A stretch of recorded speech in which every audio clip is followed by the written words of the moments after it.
Assalamualaikum warahmatullahi wabarakatuh. Perkenalkan, nama saya Aska Sambo, mahasiswa Teknologi Rekayasa Otomasi angkatan 2024 dari kelas praktikum kelas D, 3 disiplin terakhir 096. Saya dari kelompok 2. Di sini saya akan memaparkan hasil dari kelompok 2. Oke. Oke.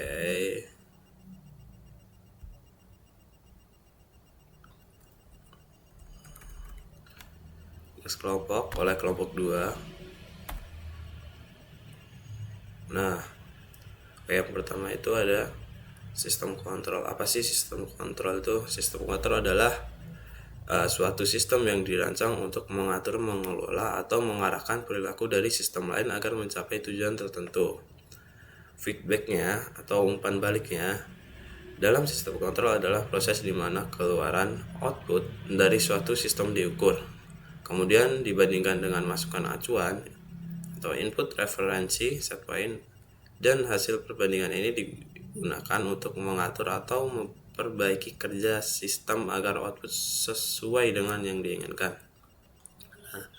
PID controller proporsional yang pertama menghasilkan aksi kontrol sebanding dengan besar error. Semakin besar error, aksi semakin besar. Yang integral nomor 2 mengakumulasi error dari waktu ke waktu untuk menghilangkan error sisa atau offset. Derivative merespon berdasarkan laju perubahan error untuk mengantisipasi perubahan mendatang, mencegah overshoot. Lanjut, sistem kontrol. Sistem kontrol ini adalah suatu sistem yang dirancang untuk mengatur, mengendalikan, atau mengarahkan perilaku suatu proses mesin atau mesin agar output yang dihasilkan sesuai dengan yang diinginkan. Di sini ada dua, open loop dan closed loop. Yang open loop itu adalah sistem kontrol yang bekerja tanpa menggunakan umpan balik atau feedback. Closed loop adalah sistem kontrol yang bekerja dengan umpan balik atau feedback. Selanjutnya, tujuan sistem kontrol. Tujuannya apa sih? Tujuan dari sistem kontrol adalah untuk mengatur dan mengendalikan suatu proses atau sistem agar output yang dihasilkan sesuai dengan nilai acuan set point yang diinginkan. Dengan adanya kontrol, sistem bisa berjalan lebih stabil, akurat, efisien, serta aman. Komponen utama sistem kontrol: set point sebagai nilai acuan yang diinginkan, sensor untuk membaca kondisi nyata dari sistem, controller yang berfungsi sebagai pengendali dengan membandingkan set point dan hasil sensor, aktuator yang bertugas mengubah kondisi sesuai perintah controller seperti katup, motor, atau pemanas. Nah, prinsip dasar PID itu apa sih? Prinsip PID itu proportional integral derivative adalah salah satu metode pengendalian paling umum dalam sistem kontrol.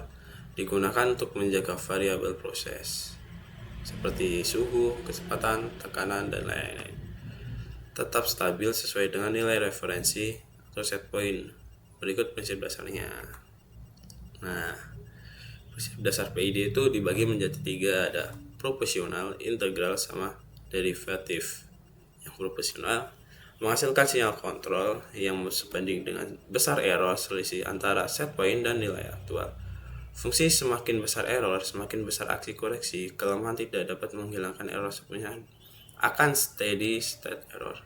Integral itu prinsip yang pertama. Prinsip mengakumulasi error dari waktu ke waktu, lalu mengoreksi berdasarkan jumlah total error tersebut. Kedua adalah fungsi menghilangkan error sisa, steady state error yang tidak bisa diatasi oleh kontrol P.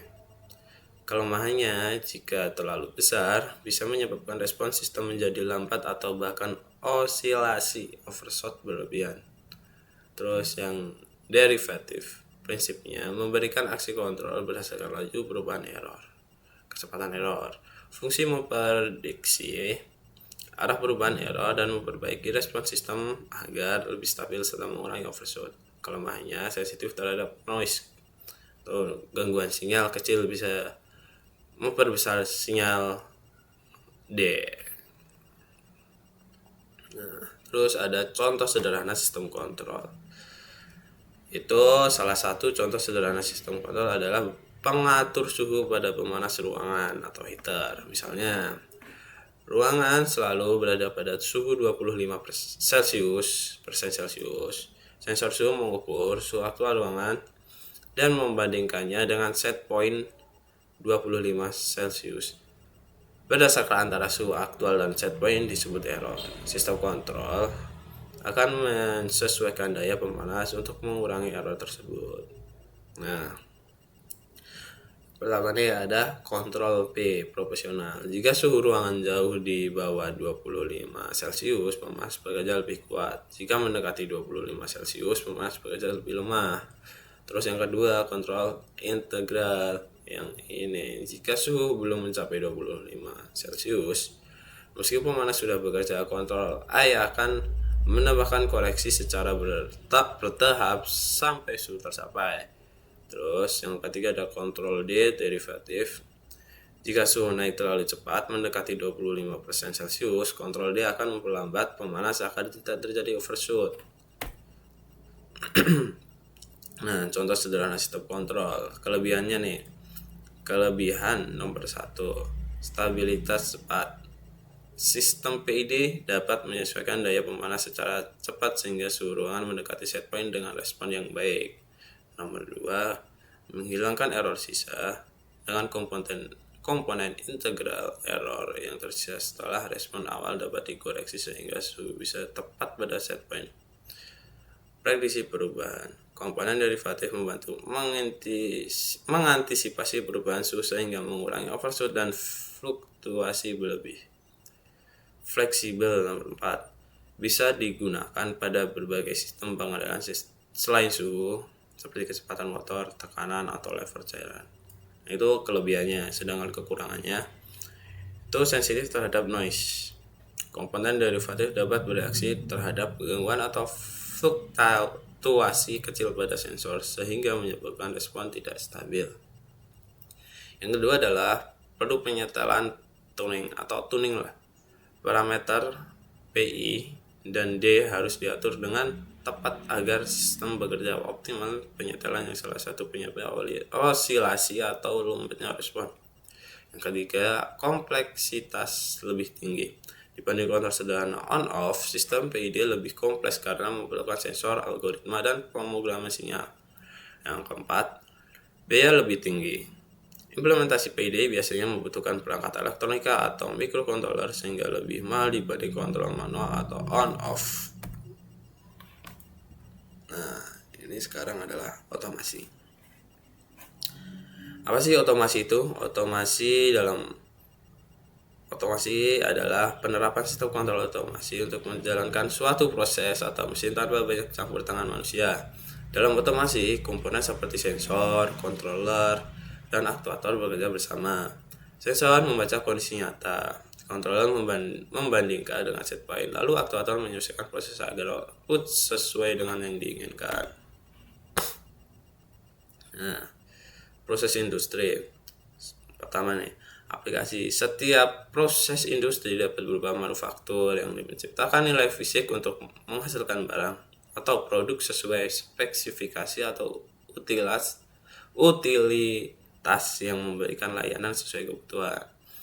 Kedua, operasional. Mengenai operasi, setiap proses aplikasi dapat bersifat kontinu, discrete, atau batch. Terus yang ketiga itu adalah fisik. Semua proses secara fisik diklasifikasikan sebagai terlokalisasi atau terdistribusi atau bahkan geografis. Nah, di sini kesimpulannya. Kesimpulannya adalah otomasi industri merupakan penerapan teknologi kontrol, sensor, aktuator, dan sistem informasi untuk mengendalikan proses produksi maupun layanan secara otomatis dengan tujuan meningkatkan efisiensi, kualitas, konsistensi, dan keamanan. Dengan adanya otomasi, pekerjaan yang berulang, berisiko, atau membutuhkan presisi tinggi dapat dilakukan mesin secara lebih cepat dan akurat dibanding tenaga manusia. Namun, otomasi tetap membutuhkan perencanaan, desain sistem, serta pemeliharaan yang baik agar dapat bekerja optimal. Mungkin cukup itu dari aku.